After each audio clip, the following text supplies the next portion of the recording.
সম্মানিত ভাই এবং বন্ধুগণ, ইতিমধ্যে সরকার অনেক অঘটন ঘটিয়ে ফেলেছে।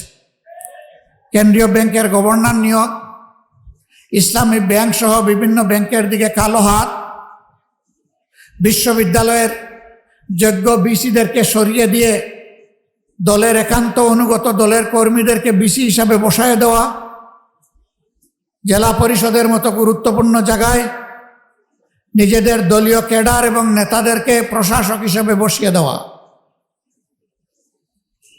এইভাবে একটা দলীয় শাসন, একদলীয় শাসন বাংলাদেশে কায়েম করার চেষ্টা করা হচ্ছে।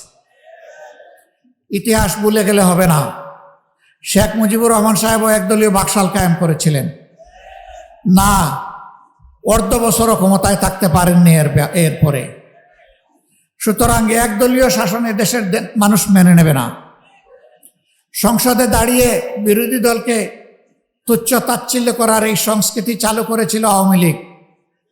সবচেয়ে বেশি গালি দিত বিএনপিকে, সাথে সাথে আমাদেরকেও একটু রাখতো, সার দিত না। এখন বিএনপিও ওই পুরানা আওয়ামী লীগ যা বলতো সেই পুরানা আমলের কথাগুলা এখন তারাও জপা শুরু করেছে। যে কথাগুলা জপতে জপতে আওয়ামী লীগ গিয়ে পড়ছে দিল্লিতে, আপনারা সেই কথাগুলা জপতে জপতে কোথায় গিয়ে পড়বেন? জনগণ এগুলা খায় না, তরুণ যুব সমাজ এগুলা শুনতে চায় না।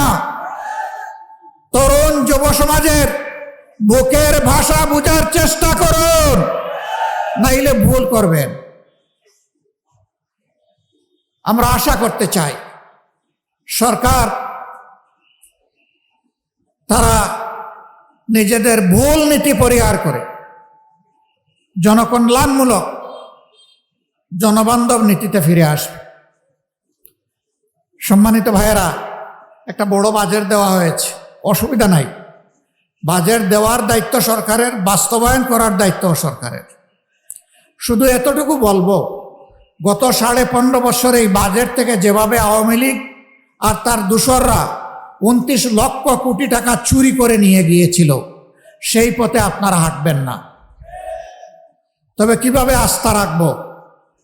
কারণ সরকার গঠন করার আগে এবং পরে আপনারা তো চাঁদাবাজদের হাত আপনারা আটকাইতে পারেন নাই। একটা চাঁদাবাজকে আপনারা শাস্তির আওতায় আনেন নাই। ঘুষ দুর্নীতি বন্ধ করেন নাই, বরঞ্চ তার মিটার আগের থেকে বেড়ে গেছে।